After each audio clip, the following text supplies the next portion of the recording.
अध्यक्ष महोदय, राज्यपाल महोदय ने अपने अभिभाषण में शहीदों का जिक्र किया, शहीदों के विचारों को आत्मसात करने का जिक्र किया, लेकिन मैं कहना चाहता हूं कि शहीदों के उन्हें माला चढ़ाना, उनके विचारों को आत्मसात करने से कहीं ज्यादा जरूरी है शहीदों को सम्मान देना।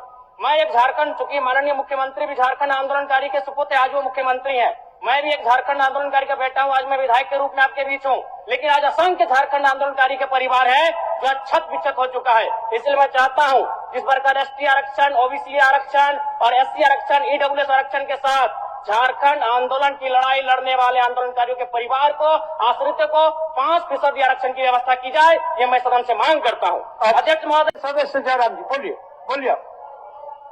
बोलिए आप बोलिए। धन्यवाद अध्यक्ष महोदय। मैं माननीय राज्यपाल महामहिम के अभिभाषण की सराहना करने के साथ साथ अभिभाषण के विपक्ष में कुछ बातें रखना चाहता हूं। माननीय राज्यपाल के अभिभाषण क्रम संख्या 6 में केंद्र सरकार से 1,36,000 करोड़ वापस लाने की बात कही है और सही भी है, और हर एक राज्य को उसका बाकी पैसा मिलना चाहिए, उनका हक मिलना चाहिए। लेकिन अध्यक्ष महोदय, मैं आपके माध्यम से सरकार से पूछना चाहता हूं कि राज्य के सभी बैंकों ने मिलकर 2019 से 2024 तक 5,55,018 करोड़ रुपए दूसरे राज्यों को भुगतान करने का कार्य किया है। बैंक में जो पैसा डिपॉजिट होता है वो दूसरे स्टेट को जाता है, और अगर अभी देखा जाए तो झारखंड का सीडी रेशियो मात्र 36% है, जबकि आप तुलनात्मक अध्ययन करें तो आंध्र प्रदेश का सीडी रेशियो 110 के आसपास होता है, तमिलनाडु का सीडी रेशियो 115 के आसपास होता है। और सबसे महत्वपूर्ण बात कि बैंकर समिति के अध्यक्ष माननीय मुख्यमंत्री होते हैं। अगर इस पैसे को हम लोग बचा के अपने राज्य में ले आते हैं तो लोन के माध्यम से यहाँ के युवा, यहाँ के महिलाओं को अगर निर्गत कराते हैं तो बहुत बड़ी समस्याओं का निदान होगा। इसलिए मैं चाहता हूं कि सत्ता का ध्यान इस ओर आकृष्ट हो।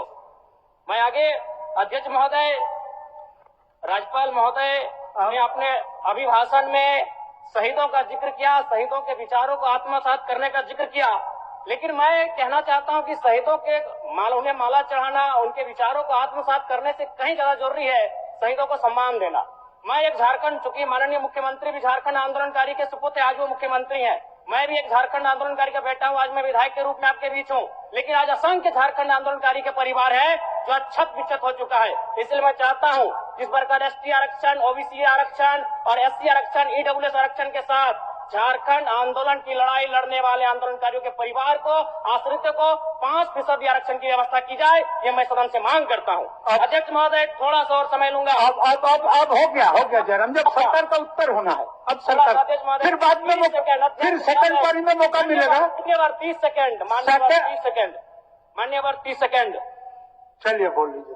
राज्यपाल महोदय के अभिभाषण में इको टूरिज्म डेवलपमेंट कॉर्पोरेशन निर्माण की बात कही है, जो कि सराहनीय है, और मैं चाहता हूं मेरे क्षेत्र में एक पारासात में पुत्रीगढ़ी आता है और डेलिया डैम आता है, उनका उस दिशा में भी डेवलपमेंट करने की दिशा में आगे बढ़ा जाए। और सबसे महत्वपूर्ण बात जो झारखंड के नाम में छुपा है, झाड़ और खंड, झाड़ यानी जंगल, खंड यानी जमीन भूभाग, एक बहुत बढ़िया संबोधन अभिभाषण रहा महोदय, जिसमें उन्होंने जीएम लैंड की जो रसीद 2017 में रोकी गई थी उसकी रसीद पुनः काटी जाएगी। लेकिन मैं साथ ही साथ यह भी चाहता हूं, क्योंकि झारखंड में जितने भी उद्योग स्थापित हैं, चाहे वो रांची का एचईसी हो, दिल्ली का हिंडाल्को हो, सरकार का उत्तर माननीय मुख्यमंत्री, यदि 20-25 वर्षों के बाद उन उद्योगों की जमीन खाली पड़ी है, माननीय मुख्यमंत्री को वापस कराई जाए, मैं आपसे ये मांग करता हूँ। धन्यवाद।